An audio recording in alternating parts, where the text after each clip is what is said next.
one of my colleagues here with the E-Extension Foundation.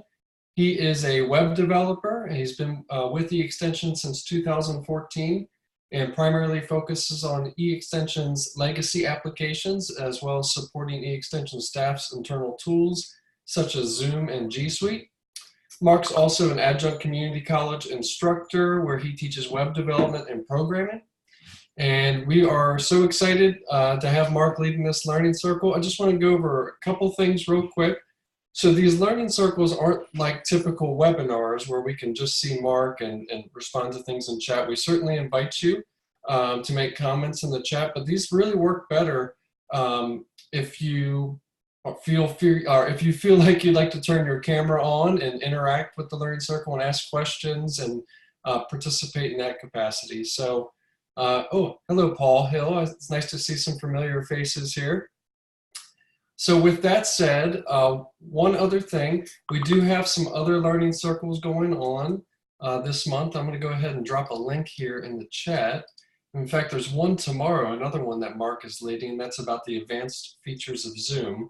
So if there's any others that you're interested in, we encourage you to sign up and register, and we'd like to see you there. So with that said, Mark, I'll turn it over to you. All righty, thanks so much, Aaron, for that introduction, and welcome, folks. Let's see, I want to make sure I've got all my stuff ready to go. I'm used to hosting these and sort of being behind the scenes, so it's a little different when you're out front and you're going to be presenting. So anyway, again, welcome. My name is Mark Locklear. As Aaron mentioned, I'm a developer with eextension.org. Let's get our focus here. There we go. So just a little about me to get started. As Aaron said, I'm a web developer. I've been with eExtension since 2014 and been fully remote since 2014. I'll talk more about eExtension and sort of how we do things in our structure, but I think that helps inform the conversation just to let folks know that I've been working remotely for the last five years.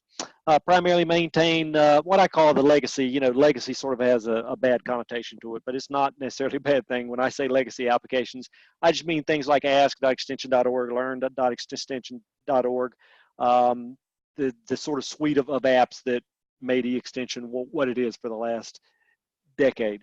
And yeah, I primarily work on maintaining those as well as supporting internal staff too. So I do a lot of onboarding for new hires we might have or fellows that come on board. And of course, I help support Zoom and all of the other internal tools that we use here at eExtension. So this was just a real quick map. I might have missed some folks here, but this is a sort of map of eExtension, our staff, and sort of where we're located at. So I just want to give folks a sense of the folks that I work with, where they're located. We're primarily in the Eastern and Central time zones. We did have one person who was out west up until about two years ago. But again, I'll talk more about the way we work, and just when you're working across time zones, there's different things you have to be aware of, certain ways that you use tools. So I just wanted to share a map of that to give people a sense of eExtension and where our folks are located. So to get started, let's do a poll. So let's see. All righty. So you should see that poll launched on your screen. Just make your selection and choose there. So how many hours per week do you work remotely? Okay, almost never, less than 10 hours a week, 10 to 20 hours a week, or more than 20 hours a week. You know, if you don't have a smartphone and you don't check email at home, then you're one of the only ones that can click almost never, because I count that as remote work, right? If you're not in a sort of formal physical work location, if you're doing any kind of work outside of that, then that's sort of remote work, right? So, okay, I'm gonna end that and then I'll share the results now. So yeah, we've got a couple that are almost never. Thumbs up, Aaron, if you can see the results. Yeah. Okay. Yeah. So the majority of us here are fully remote, or then we've got less than 10 hours per week, and that's probably typical for that's probably typical for the U.S. and our workforce as a whole.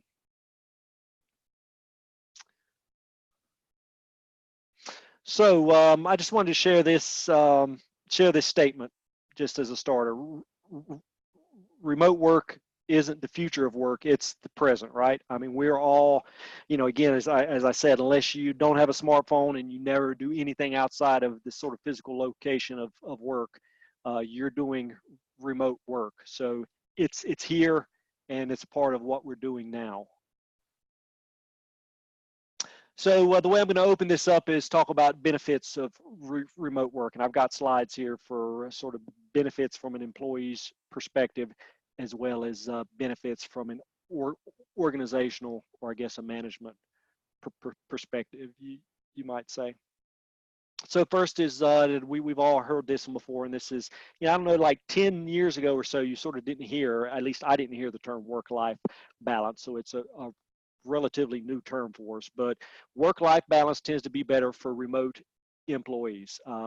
And the reasons are sort of self-evident. You have a better ability to sort of manage when you get work done. You have more flexibility as far as life stuff. So whether it's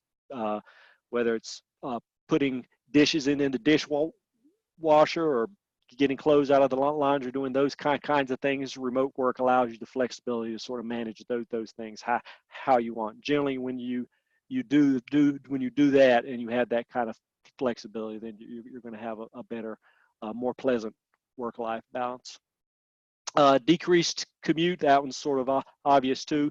Now we'll talk about some hybrid models, so it's not absolutes, right? Some of us may work remotely 2 or 3 days per week. Your organization may have a specific policy on it, but generally you're going to, if you are working remotely any at all, you're going to have a decreased commute to work, that's just more time, right?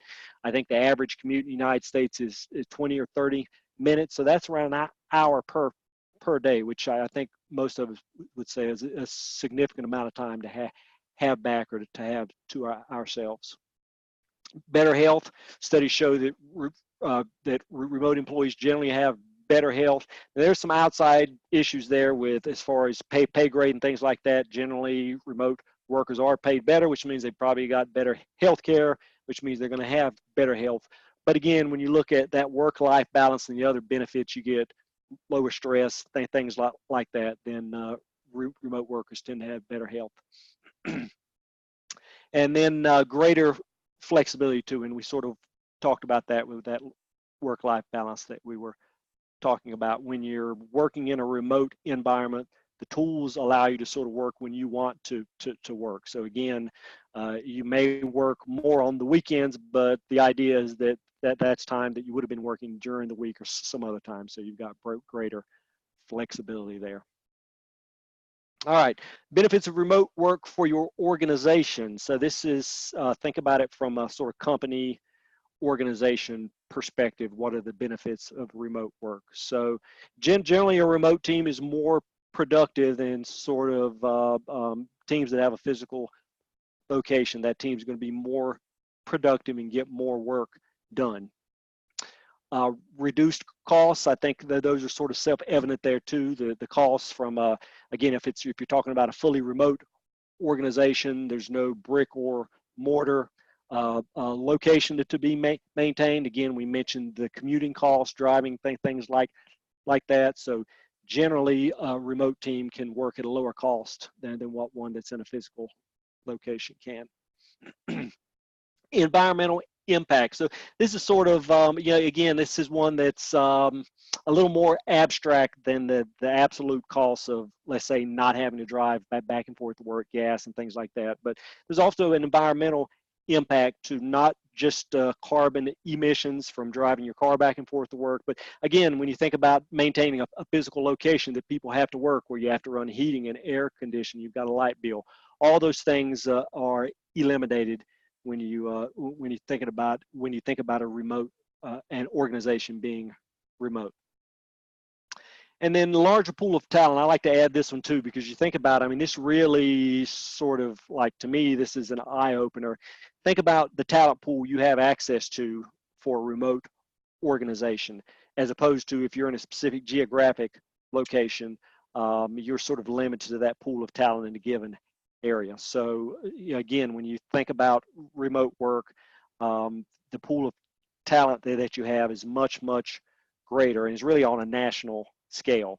Now there's scaling issues there regarding human resources and having to manage the number of applications you get and things like that, but those are generally good problems to have compared to having a smaller pool of applicants to deal with. So the downsides of remote work, and then I've got I added some dream versus reality slides here, but I've got a few points we'll talk about on the downside. So it's not all walks in the park and, you know, fun and things.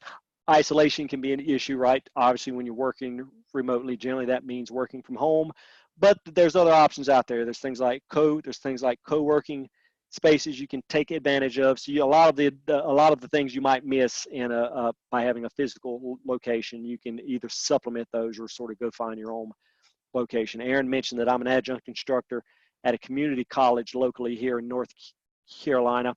One of the things I do is that community college has an adjunct instructor workspace, and I'll go there lots of times and work just to get out of the house. The energy is generally better there too. You've got students there, and I'll generally work, and a student may stop by and I may have a quick conversation about something they're working on in class, but the energy level is good there. And again, just the change of location is often good too. So even if it's not a location like that, even if it's just going to a coffee shop, Wi-Fi is we can find that almost anywhere these days. So sometimes the change of location, just that alone, is worth getting out of the house to do work. I think one of the caveats for me there is, as a web developer, if I'm doing a heavy technical task, or even it doesn't have to be a software development thing, if you have a sophisticated document you're trying to work on or something you really need to think, people work better in different places. I generally work on those. If it's a heavy technical task, I generally do better on those at home where I can sort of control my environment, versus if it's something that's more like I just need to respond to a bunch of email, or I've got some other tasks like that that I can do out, and I'll go out and do those things. Communication can be a challenge. I just mentioned this from a standpoint of, you know, as opposed to being face-to-face in a physical location with a team, working remotely, again, that communication can be a challenge. Now, again, just as with isolation, there's ways to deal with that. There's tools to deal with that. Communication is the same way. And of course, we'll talk about those in some coming slides, but things like chat, email, virtual meetings, all of those things take care of the communication issue. But again, it is something that needs to be in the front of your mind and something that needs to be addressed. This idea of always being on, right? So, and this is probably true for all of us, whether we work remotely or not these days with email and smartphones. Most of us probably have that email on our phones. So there is this always on mentality where you feel like you can never really get away from work. And when I hear people complain about that, in my mind, that's more of a you problem than it is the technology or the organization's problem. All of our technology gives us ways to limit. We can turn notifications off on our phones from certain times. And I mean, really, when you look at modern smartphones, the options are so much better for us now than even 5 or 10 years ago. You can really go in and tweak, okay, from 7 p.m. to 6 a.m., let's say, if I want to turn notifications for Gmail on my phone off, I can do that. So we can be really granular about how we handle the notifications that we get and how much we let technology intrude on our lives. So, you know, just be aware that most of the issues that we run into with, you know, being always on, there's tools and there's ways for us to deal with those things. The dream. So the dream is to work remotely, right? We all have this. There's this idea that working from home in our pajamas is this awesome thing. And in 2014, when I started working for Extension, I mean, I thought I'd hit the jackpot. Like, wow, I can do this job. I can do what I love and be able to do it from home. And you know, I thought it was going to be like this guy. I was going to find a big rock on a mountain, and I was going to bring my laptop, and I could work from there. Or, you know, I was going to work the full 4-hour week. That's overblown some, but 20 hours certainly no more than that. And my family's going to love it too. We can travel to exotic locations and enjoy life, and it's going to be great. But the reality of it is that remote work is not like that. It can be great, and there are good things to it, but there's also a downside too. This is more what the reality is, and that's similar to what my workspace looks like. Here's another image I found of various different workspaces. But the upside of this is workspace is important, and it's fun because you can mold it and make it look like what you want. So I've got all kind of fun. I'm into metal objects and things. So I've got some big heavy bolts that I found here, and I've got little trinkets and things like that around my workspace that maybe you wouldn't have inside a physical office location. And the other reality is too, this person's working. I don't know if this is late at night or early in the morning, but you may have odd hours that you work. But again, that sort of gets back to the flexibility issue that we talked about earlier. And in my mind, these are all good problems to have. It's just something that needs to be managed from the employees perspective. So let's talk about your remote workspace or your home office. I took this image. This is sort of a viral video that we saw a few years ago, and this was a BBC broadcaster or consultant who was being interviewed on the BBB service or the BBC service, and of course he was being interviewed live from his home office, and his two kids you see there break in through the door in the back, and evidently they got away from mom. So mom, you can see her here, she comes in and pulls the kids back. And I think the reason that went viral is because there are more people working remotely, and maybe we've all had those moments where something like this happened. Maybe you were sharing your screen and there was, in fact, I did it, my one that I did one time is I was balancing my checkbook, but anyway, I can't remember what I was doing, but I had my bank statement up on the screen, and I shared my screen with somebody. I wasn't in a large group, I don't think. But anyway, my bank account information and stuff like that was on the screen. So I think the reason this video probably went viral the way it did is because a lot of people could relate to it, because there's more of us, more and more of us that are working remotely. But a couple of things for your workspace to think about. Good internet. I've got good here. Actually, my knee jerk, I started when I was making this slide, I was going to put a number in. 10 megabits per second was sort of the number I had in mind, but I said, well, you know what, is that just me? So I actually Googled it, and actually 2 to 3 megabits per second is what I found online for what's considered good. And I think that's, you can stream video low, maybe 720p at around 2 to 3 megabits per second. So that's certainly on the low end. I mean, I've got, and again, when we talk about terms, I've got high speed, but I'm not even sure what that means. I've got about 100 megabits in my home. With Wi-Fi, it drops a little bit to 85 or so, but I recently updated. Again, I've been working remotely for 5 years. The first couple of years, I had around 10 megabits, 10 or 15 megabits per second. And Zoom was okay, but for just an example, if I was on a Zoom call and I was surfing the web, I could tell my Zoom would sort of drop in and out some. The audio wasn't quite as good if I was actually in the web browser doing something while I was on a Zoom call. Now that was with between 10 and 15 megabits per second. About two years ago now, I upgraded. In fact, I didn't upgrade. The cable company already had. It was already at 100 megabits. I just had an older router, so I just updated the hardware that I had in the house. So I didn't have to pay any more money, and I went up to 100 megabits. And now, for instance, I can have Zoom up, and I can stream YouTube or do other things without any issues. So that maybe will give you a sense of what a quote unquote good internet connection is. But the reason I mention that is it really depends on the work that you're doing. If you have less than 2 or 3 megabits per second, web browsing may not be bad. Gmail is probably going to be okay with 1 megabit. Google Docs, all of those things are going to be fine. Video, something like Zoom or some kind of video conferencing is not going to be a very good experience. Even then, you can do things like turn your video off to get better bandwidth.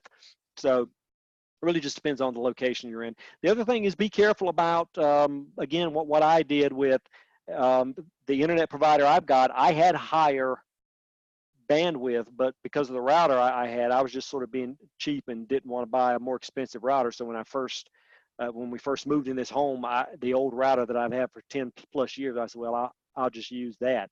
And it was fine at the time. It was fine for what we were doing, but after starting to work remotely, and then I got rid of cable about 2 years ago. That's when I got serious about saying, okay, I need to squeeze as much bandwidth out of the system that I've got. That's when I upgraded the wireless router that I got. So all of those things matter, not just the internet provider that you're using, but also the hardware, the wireless router and hardware that you've got inside your home. Video, I just mentioned that most of us, and I shouldn't say most of us because it really depends. If you've got a laptop, you've almost more than likely got a camera in there. I'm using the camera on my laptop now. That's plenty. If you have a desktop model, then you may not, so you'll want to get an external camera. But it's generally, we'll talk about good etiquette, good virtual etiquette in some later slides, but it's sort of good virtual etiquette to have a camera and have that on. There's times when it's okay to turn it off, but I mean, generally you want, if you're going to be working remotely at all, it's sort of good etiquette to have your to have a camera, number one, and also to have it on too. And I see cameras coming on now. Don't feel like you have to turn them on, but just saying. Microphone and headset. People are different this way. I like a headset. In fact, I've got an external microphone that I bought. And I mean, it's a higher end. I say that I paid $100 for it, but I found myself wanting to lean toward that and talk into it. In fact, if you can see, I think somebody on the call here, Paul Hill's got an external mic sitting by his machine. I had it there, but again, I found myself wanting to lean into it and talk, and I kind of like that I've got this right here and I can like make it loud that way. So that's just my preference. The other thing is, of course, this is inside my house. Sometimes my wife works from here, and she doesn't want to hear, rather than me blasting the audio through my external speakers, I like to hear them through the headset. And then I think a headset mic like this tends to dampen some of the background noise. If you're using the microphone on a laptop or some kind of external microphone, you're going to tend to pick up more background noise. So these, I think, a microphone headset like this tends to be better. Also, just as a plug for this, see if I've got this link handy. I'm going to put a link. Maybe this will work. I love this headset, and I'll tell you why in a second. So there's a link. I don't know if that if that doesn't work, let me know. The reason I like this headset, so it's wireless, but it's not Bluetooth, so the connection's really good. It uses like the old school 800 megahertz from the, if you remember your wireless telephone you had in the 80s and 90s that you could walk out to the mailbox or the road and still talk. This headset uses that same wireless frequency, so it's very nice for me. If it's a meeting that I'm leading, something like this, I wouldn't get up and walk off. But if I'm on a staff meeting type thing and I just need to get up and stretch my legs, it's nice. I can mute myself. And again, I've walked, I've walked out to my mailbox before, which is probably 50 yards or so out, and I've still got a good connection with this headset. So I just say that to say, again, when we're thinking about working remotely, good tools and good hardware matter and can make life much more pleasant. And then appropriate workspace. And when I say appropriate here, I'm just saying, again, a dedicated space. So there's two issues here. One is your own personal preference and what's going to help you work best. And generally, a dedicated workspace is better. Most remote employees report that they've got a dedicated workspace at their home that is just their home office.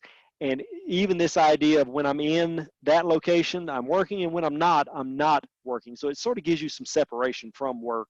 And so that's the sort of one piece to it. The other piece is that you've got a dedicated workspace in that there's not a lot of traffic. If you are in a household where you've got a spouse, you've got kids or a dog, if you've got a lot of activity going on, that may or may not be good for you. But even if you can work through it, if you're on virtual meetings and things like that, that can be distracting for coworkers. So just sort of be aware of the space that you're in, not only for your own efficiency, but also for your coworkers and the folks you're working with too.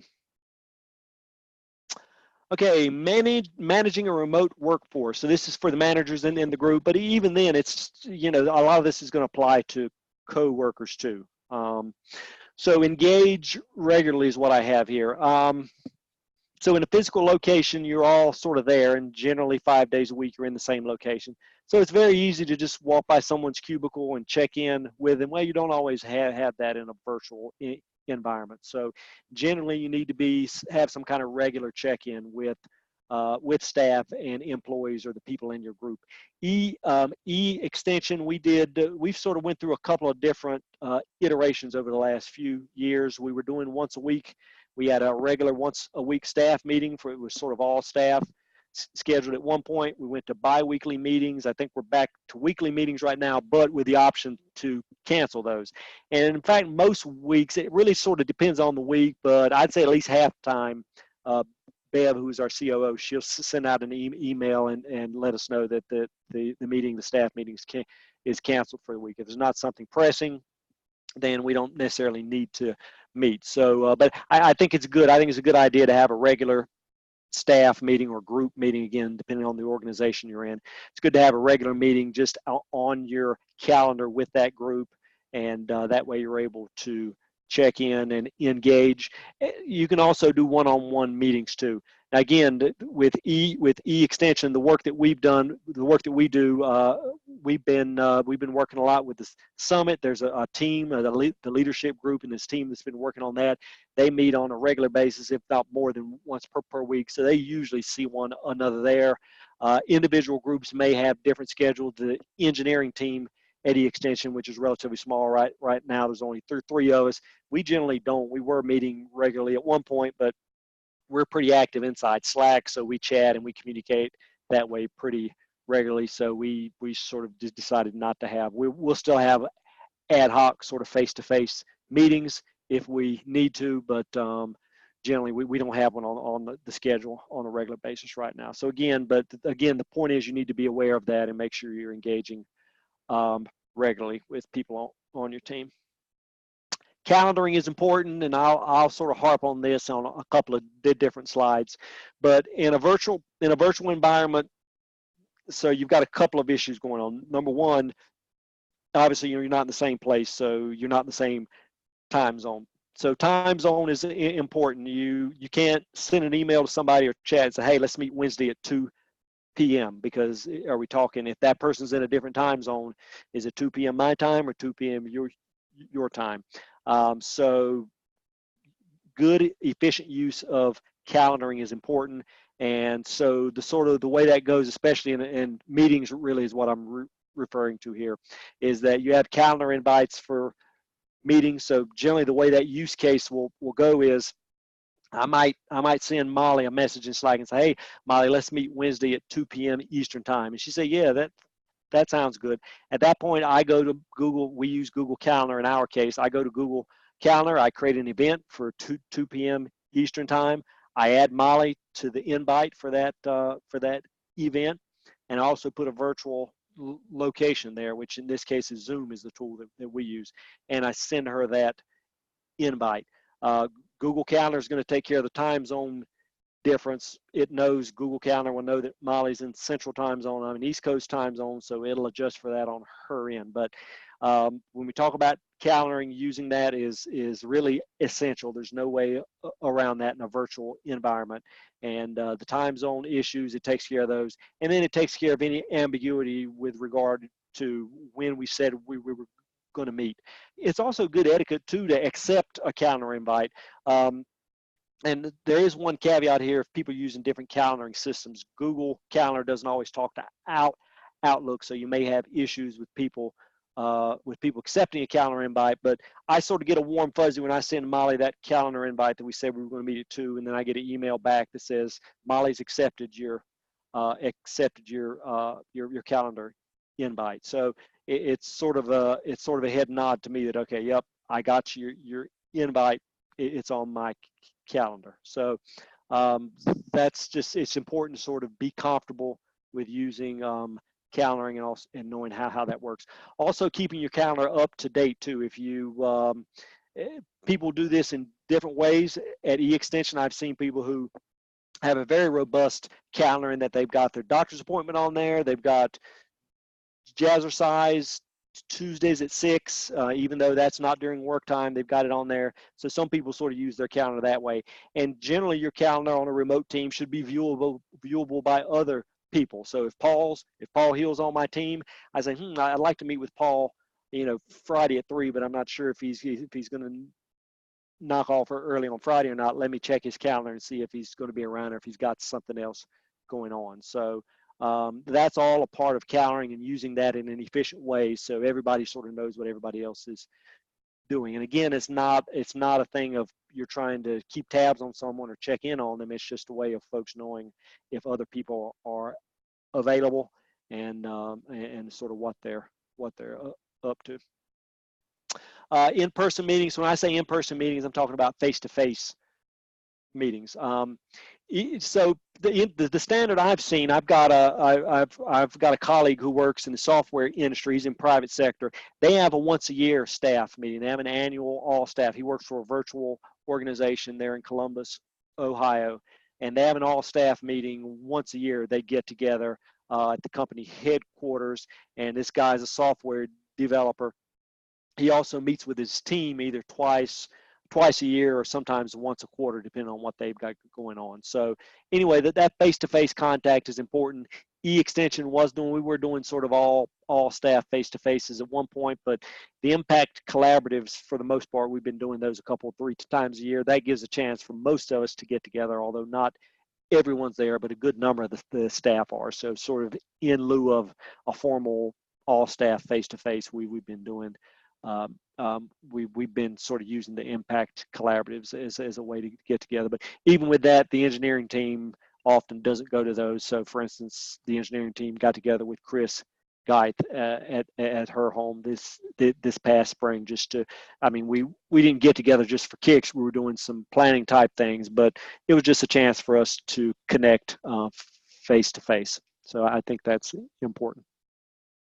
And then finally, goals, not activity. And another term I heard for this was managing for performance over presence. And the idea here is that it is a shift. It is a shift in the way you think about evaluating people's work. It's very much based on the goals that have been set for an individual and the work that they're getting done, rather than just because they're in the office, 40 hours per week or even more than that, just because when I show up in the morning, they're there, and when I leave, they're there. They're spending more time maybe at work than me, but that doesn't necessarily mean they're getting more work done. So I think working remotely does require a shift in how we think about people getting work done, how we evaluate their work too. And it also puts onus on management too, I think, to make sure there are clear goals being set. People know what those goals are. They know what the expectations are. And that you're sort of you're evaluated based on the work you're getting done and not how much activity or how present you are. So I think that's important, and that's sort of again a shift in mindset from a managerial standpoint. And then the final thing I have here is trust. I mean, it really does require a great level of trust that when you're working with people, that they're going to sort of do what they're saying that they're doing. And you're not, you're just, you're not worried about if they're on their computer doing something necessarily at a certain time. It's very much based on the work you're getting done as opposed to how active or how busy you are. So.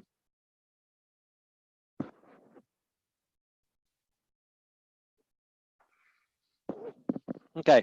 Next thing I have is a remote first mindset. So the idea I want to get across here is organizations are thinking about remote work differently. So even if you're a brick and mortar company, you can sort of start to transition into remote work and have this remote first mindset.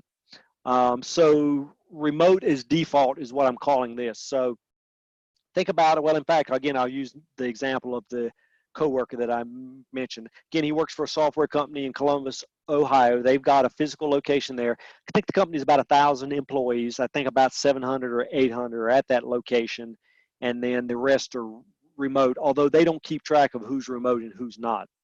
And again, I'll just sort of give you a use case here. If a team is going to have a meeting They will create a calendar invite for that meeting. They'll add the individuals, the people who should attend that meeting, and then inside the calendar invite, they've got a physical location, so they've got a conference room that they'll be meeting in, and then they've also got a virtual location. So they'll put a Zoom link, or I think Blue Jeans is the tool that they use. They'll put a Blue Jeans link in that calendar invite, and then they'll send that out.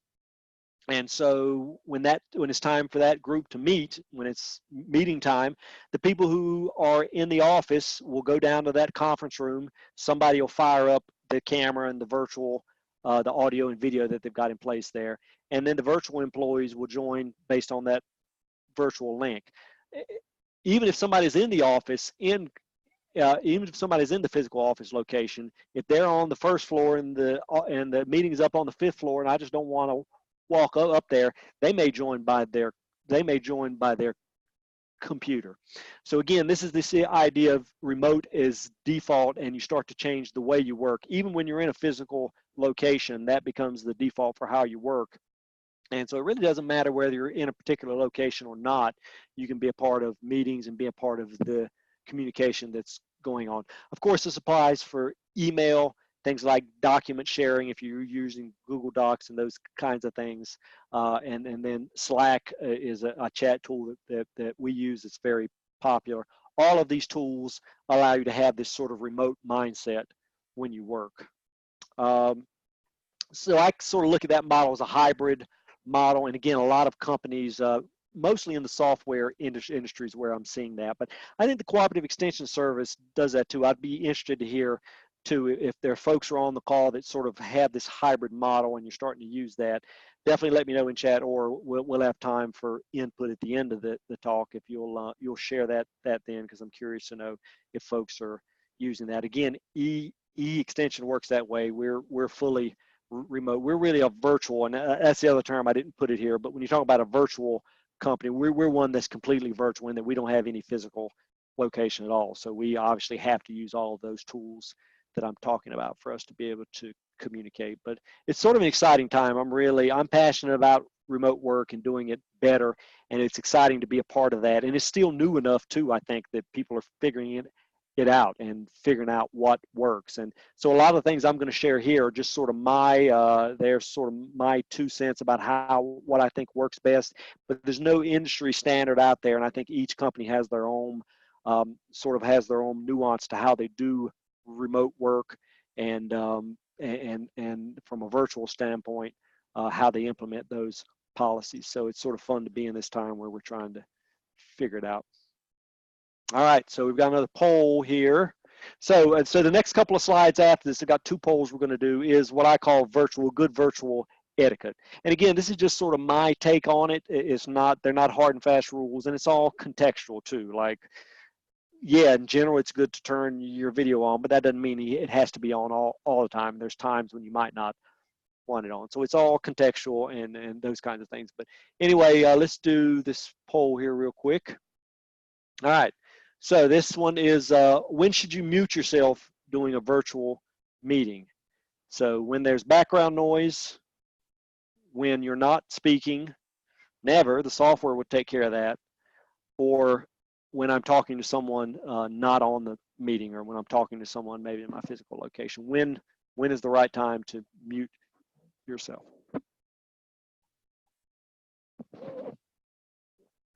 Okay. Yeah.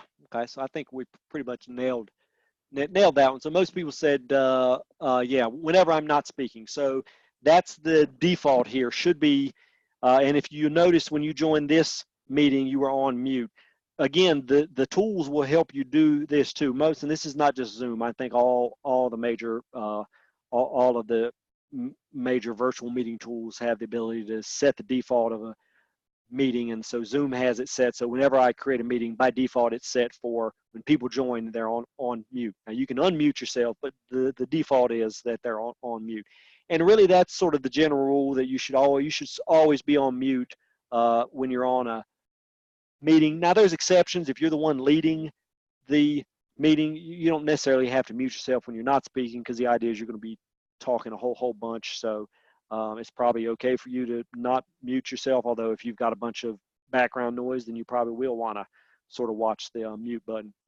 But yeah, in general, the sort of rule, the good virtual rule is that whenever you're not speaking, you should be on mute. And I should mention too again, the tools can make it easier. Zoom added a feature not long ago, so when you're on mute, you can just tap and hold the space bar, and that'll unmute yourself. And then when you release the space bar, you're mute again. So sort of like it sort of has a walkie-talkie type feature to it, but it's an easy way to leave yourself muted. If I need to talk real quick, let me just press the space bar. When I take my hand off, I'm muted again. Okay. All righty. Let's try one more.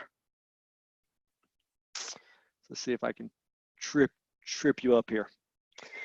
So which of the following is true? Let me advance my slide too. Yeah, which of the following is true about turning on video in a virtual meeting? So video can slow down the meeting for everyone. Is that true? It can decrease bandwidth. Video can distract others. Engagement increases when video is on. And then the last one is no one wants to see my ugly mug. So let's just go ahead and not choose 4. I know we're all beautiful in our own ways, and Mama loves us. So it's got to be one of those first 3.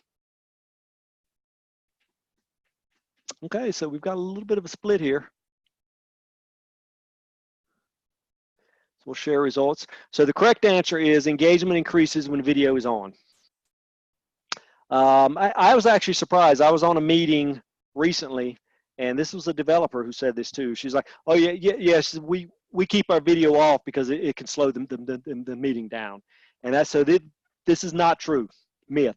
I actually tried to chat with Zoom, just like, well, let me back up what I'm saying, but I'm 99% confident in saying that.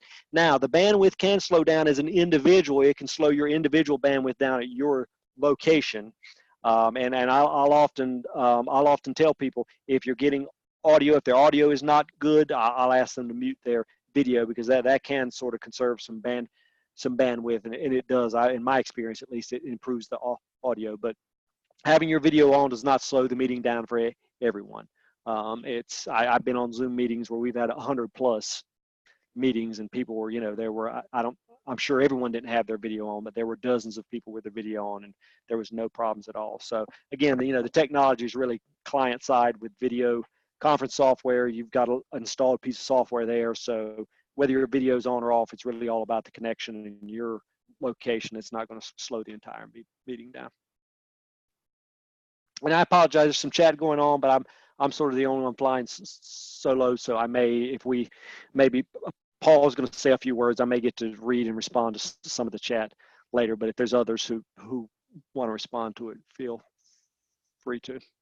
Okay, so good virtual etiquette. So this is a term, I think I can say I've coined this term. I haven't heard other people use it, but I use this generally to describe people. And when I'll often say, sometimes, I mean, I'm not out there, I wouldn't call someone out or drop dime on them, but I've said before, yeah, I don't think their virtual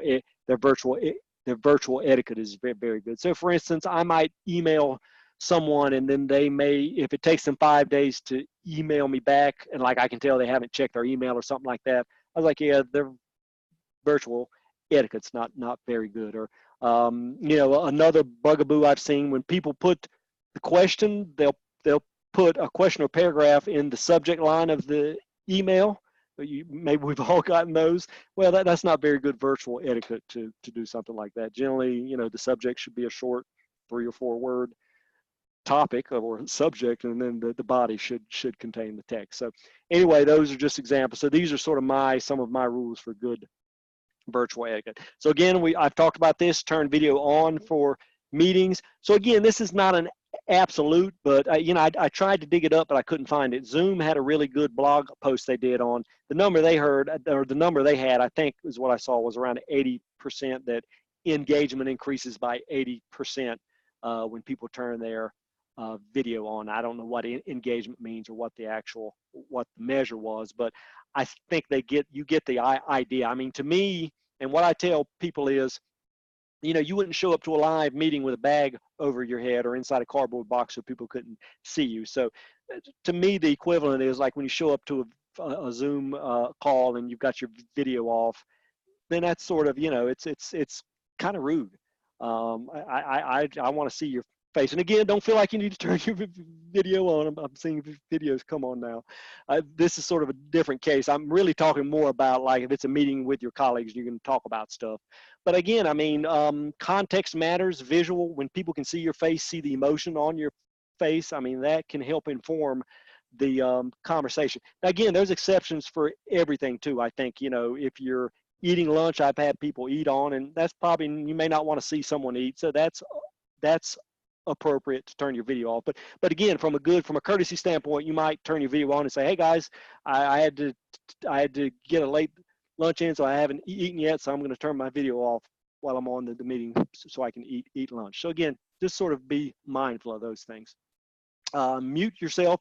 We talked about that. That's certainly, we've all, I think, all been on calls where, I mean, the dog was barking or the cat was meowing in the background or there's a whole bunch of noise. So just be mindful of that. You know, just know too, as a host, there's sort of good etiquette for a Zoom host. So when you own a virtual meeting, generally you have control over, you're able to mute other people on the call. So there's nothing wrong with that. Don't feel bad about if there's background noise coming from a certain individual's microphone going on and muting them. I'll often do that, or I've done that before on calls, and I'll usually send them a short text inside chat and say, hey, there was some background noise, so I muted your mic. The obvious caveat is you need to remember to unmute yourself when you talk, and we've all done that before. It happens when you're on mute and you forget you're on mute and you go to talk and your lips are moving, but folks can't hear you. So it's okay. That's preferable over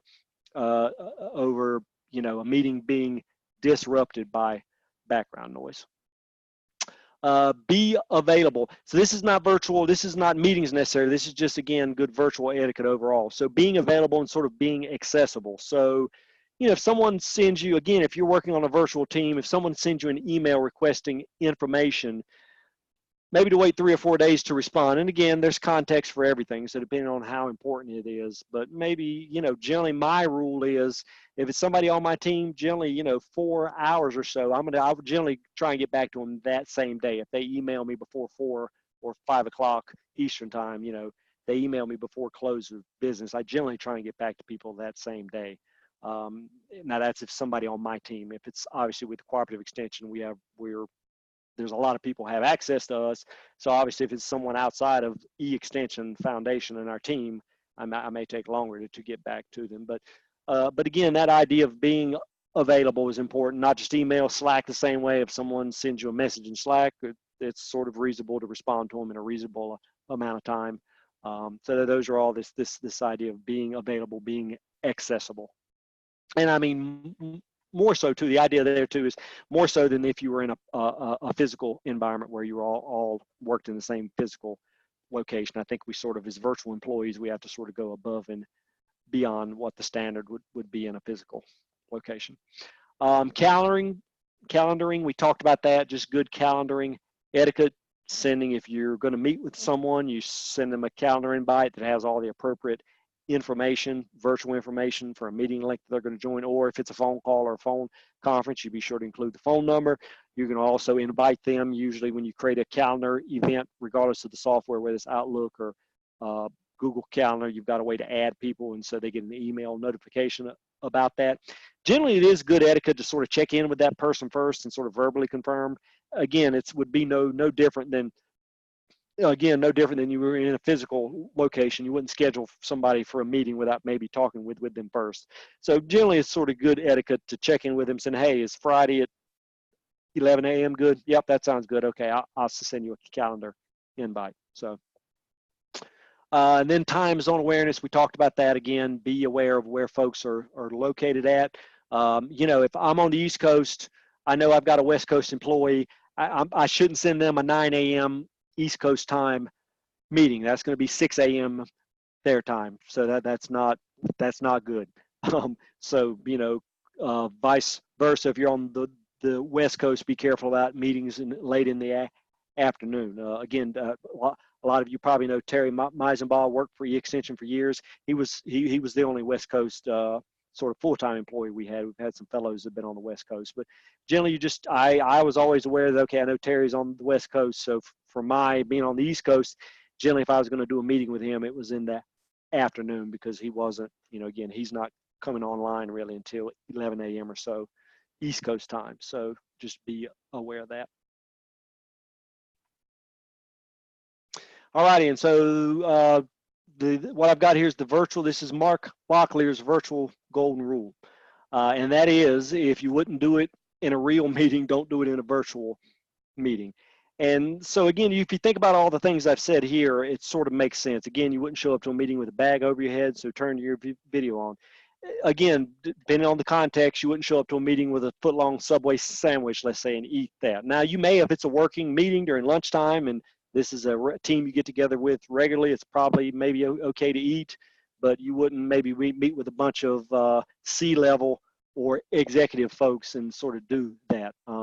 So just sort of be aware of where you're at. And again, if you sort of follow that rule of, okay, is it something I would do? Is it something I would do live? If it's not something you would do in person, then don't do it in a virtual environment. Okay, that's all my portion. So when Aaron sent this notification out, Paul Hill immediately emails me back and said, hey, Mark, this is great that you're doing this. And I'd actually forgotten Paul. I knew Paul. I was aware of the Rural Online initiative and the work that they're doing at Utah State, although I wasn't aware of this Master Remote Work Professional certificate that they've got. And so he said, hey, if you could include something about this, it would be great. And I said, hey, I'll put a slide in and I'll give you a few minutes to talk about that. So Paul, if you'll unmute yourself and share, take a few minutes and share about what you guys are working on. Sure. Yeah. Thanks again for the opportunity, and really thank you for talking about this subject. And so many, I kind of think Extension pioneered remote work. So many of us are off. We're distributed, and before distributed was cool, or before distributed was distributed, we all work in various counties outside of the universities in most cases. And so developing these skills, we've kind of just been out in the wild, wild west, figuring things out as we go, many of us. And I definitely have seen that over the years in my time with E-Extension as a fellow. And E-Extension has been fully distributed. It doesn't have a central, location like many, universities do. And so developing these skills has just kind of come as we go. And so what we've done at USU is we've developed a program, a course that teaches people how to work remotely. And it's really focused on rural communities. So we're teaching people in rural how to work remote, because you have limited job opportunities in rural communities, and high unemployment, high intergenerational poverty. And these are real issues. And this is a solution that came from a needs assessment in our state, and looking at what do people in rural want and how can we serve them. And that was, they want steady jobs. They want vocational training. They want reliable and well-paying jobs. And access to those jobs is no longer limited by geography. And like Mark said earlier, I mean, companies do this for talent acquisition. You look at, some of the best companies in the world, they realize that they've allowed remote work. They've put this into their operations because not all the best talent in the world exists in the same city. And so being able to access talent, you want to be able to access it everywhere. And so there's a lot of great talent in our rural communities in Utah and across the country, and being able to connect them with the remote jobs now. And again, it's not the future of work. It's the current place of work. And it's becoming more and more the norm. And we've also seen it. A lot of times it comes as a result of someone's leaving, and we don't want them to leave. And so we're like, well, can you work from home? And then we work that out. So the opportunity with this program is we teach people how to be intentional about remote work. And a lot of things that pretty much everything Mark covered, as well as much, much more. There's 8 modules. It takes a month to get through. And our focus is in serving our rural communities. And so we've also have people from across other extension land-grant universities are implementing this, and we're piloting in other states. So it's pretty neat. We've got a master. This is the Master Remote Work Professional Certificate course, and this is to help the workers, the workforce, and to kind of build demand for remote jobs. And then one thing we realized in Utah is that we aren't a leader in creating remote jobs, and so we're piloting the Master Remote Work Leader Certificate course, which is all about helping leaders in HR and organizations become remote work friendly, to create remote work environments, so that they know how to manage distributed teams. It's that managing for performance over presence that's so critical. So that's just a little bit about what we're doing. But the cool thing is that this was funded by the legislature as a pilot program, and we're working on securing some ongoing funding so that we can continue to grow this program. We've had just in 1 year, we've had over 1,000 people take the course, hundreds that are, finding remote jobs that are freelancing. They're also, employees. They're also starting e-commerce shops. And so it's kind of cool to see what's going on there. But a lot of times I kind of consider it a last mile training. They come to the program with their own computer, internet access, and a desire for, to engage in knowledge work, or, if they have experience, great. A lot of them don't. And then we help them, connect on that last mile, develop their skill set so that they can excel in this opportunity. So if you have any questions, let me know.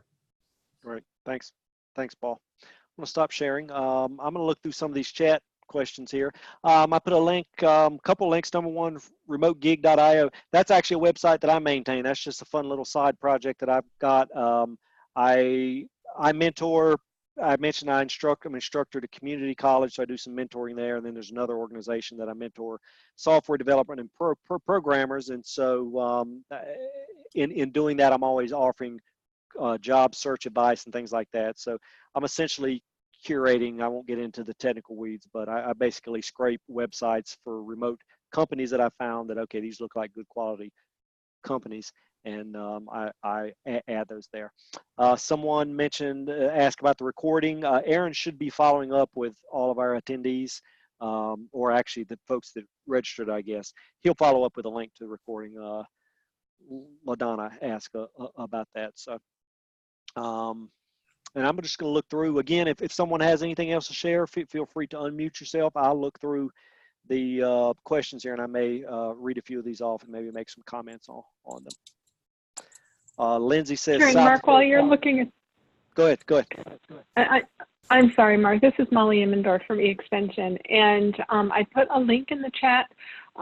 Before you leave today, please let us know, just a 1-minute evaluation, what you thought of today's learning circle and future topics. So the link is in the chat.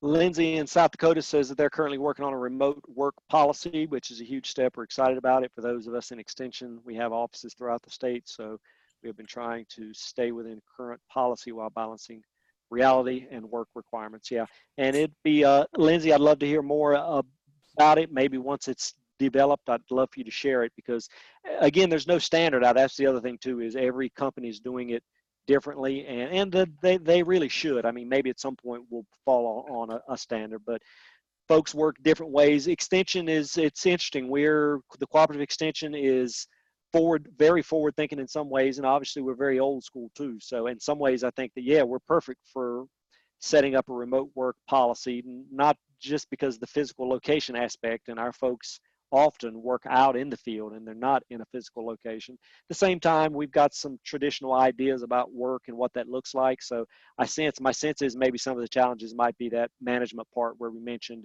making sure that folks are being evaluated based on, the actual work that they're getting done versus the quote unquote activity. So that'll be interesting to see. Molly says that her husband's company uses no video, and that's not uncommon. In fact, software shops seem to be more that way, and I just like to shame folks when I'm on and tell them to turn the video on, because I think it is. I think just as I said, that Zoom said in that article, it does increase engagement, and I just think it's a better environment. It feels more like we're actually getting together. And again, that's maybe that isolation part too, that I think it helps. I think it helps with that piece.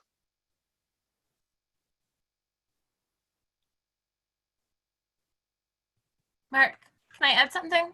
Sure. Hi, Libby Carnahan from Hey, Libby. Florida. So yeah, not looking for sympathy or anything, but just adding, 2 years ago I was diagnosed with breast cancer. And so I before that had a laptop, bring it with me home every night. So it was kind of an easy and natural transition to work when I could at home, when I had the energy, but not to be exposed to germs and people out when I didn't have to be. So that was really good. And now I'm actually transitioning to, I'll be the sole caretaker of my father who's in need soon. So trying to bring that conversation up with the university and, figure out kind of where that goes. But, I think these are things that lots of people probably deal with and just kind of work around or between the system. But I think some more kind of recognition of these things as needs is good. That is a great point. Actually, we had E-Extension. We just had one of our employees who had a serious medical issue. He couldn't, he was really bad, but anyway, what made it better for him and while he was getting treatment was lying on his back. When he was up, he was having pretty severe headaches. So for about two months, anytime we were in meetings, you could tell his laptop was in his lap and he was sort of looking up.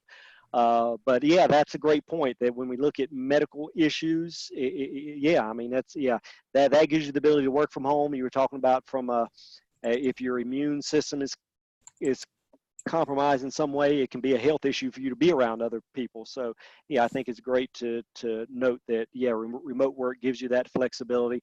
And the parent care thing is real. And I think as our parents live longer, more and more of us are going to be taking care of them. And I went through that, the last few years. Both of my folks are still living. My dad had some major heart issues the last few years, and I've worked, I've had multiple occasions where I've been at the hospital with him. The hospital has fairly good Wi-Fi at UNC Chapel Hill, so I got a lot of work done in the waiting room there, and I was able to be with my dad during that time too. So those are all great points.